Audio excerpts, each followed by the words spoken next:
Prime minister का एक बयान जो मैं यूरोपीय यूनियन के हवाले से आपको सुनाना चाहता हूँ, बहुत अहमियत का हामिल है। पाकिस्तान का जो लार्जेस्ट ट्रेडिंग पार्टनर है वो अमेरिका है। एक मुल्क की बात करें, ब्लॉक की बात करें तो यूरोपियन यूनियन है।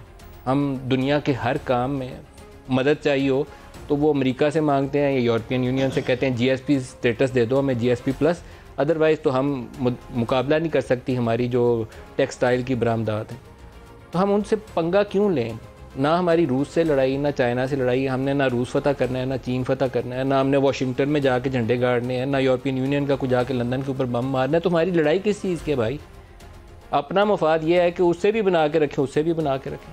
लेकिन prime minister taken in bad taste दिखाएगा क्या कहा उन्होंने। यूरोपियन यूनियन के एम्बेसडर ने खत लिखा पाकिस्तान को कि आप रूस के खिलाफ उसके मुखालिफ स्टेटमेंट दें, उसके खिलाफ वोट दें। मैं ये यूरोपियन यूनियन के एम्बेसडर से पूछता हूं कि क्या आपने हिंदुस्तान को भी ये खत लिखा था?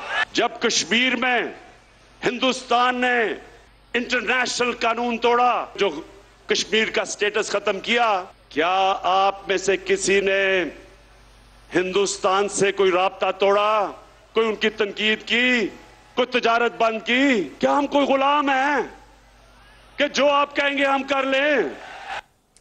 एक तारीख के आप अवराक पलटें तो जुल्फ़िकार अली भुट्टो का किसी ज़माने में वो यूं ख़त लहरा कर अमरीकी वज़ीर ख़ारजा का नाम लेकर वो कहना कि वो मुझे एटमी प्रोग्राम पर अमल से रोक रहा है, ये उसने मुझे ख़त लिखा है। उसके बाद के वाक़यात भी हमारे सामने। तो अपनी हैसियत के मुताबिक अपनी बातें करनी चाहिए, ना अपनी इज़्ज़त गंवानी चाहिए। सेल्फ़ रिस्पेक्टिंग नेशन का काम ही होता है कि अपने लोगों का तहफ़्फ़ुज़ करे। लेकिन स्लोगनेरिंग ये अपोजिशन नहीं है कि नैब से कहे कि आपने वो जॉर्ज बुश को अंदर डाल देना या नैब से कहे कि आपने पुतिन को अंदर जेल में ढकवा देना।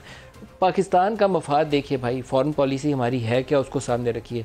हम उधर भी बनाएंगे जहाँ हमारी बरामदात ज़्यादा जा सकती हैं, उनसे ज़्यादा करीब रहेंगे। लेकिन दूसरे से लड़ाई क्यों लेंगे?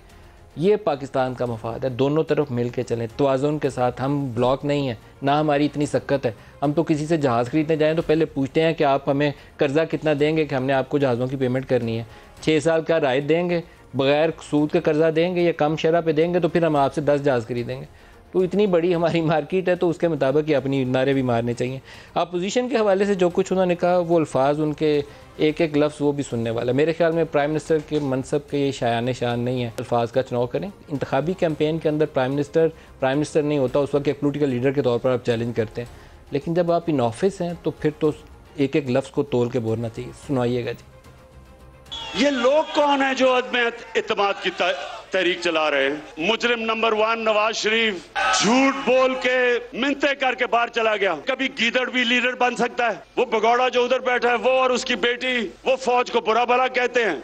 और शहबाज शरीफ जो भी उसको बूट नजर आता है पॉलिश करना शुरू कर देता है। तीसरा है नहीं बीमारी जरदारी, ये वो आदमी था जो बेम्बिना सिनेमा के टिकट ब्लैक करता था। चौथे नंबर पे फजलू जो डीजल के परमिट को बेच के पैसे बनाता है। मेरी पूरी तैयारी है कि जो भी ये करेंगे मैं उसके लिए तैयार हूं। कि ये जो चोरों का टोला है, ये डाकुओं का जो गुलदस्ता है, क्या आप तैयार हैं जब इंशाल्लाह आपकी अदम इत्तेमाद की तहरीक फेल होगी तो आप तैयार हैं जो मैं आपसे करूंगा? प्राइम मिनिस्टर का आखिरी जुमले का मतलब ये है कि वो नैब से कह के अडियाला में बाकी लोगों को फिर बंद करा देंगे। तो करवा दें, वो तो 4 साल से पहले किए हुए थे। लेकिन ये प्राइम मिनिस्टर का जुमला नहीं होना चाहिए। अगर उनका कोई साथ है जो उनको तकरीर लिख के या नुकात लिख के देता है तो ये उनके साथ जुल्म ज़्यादती कर रहे हैं।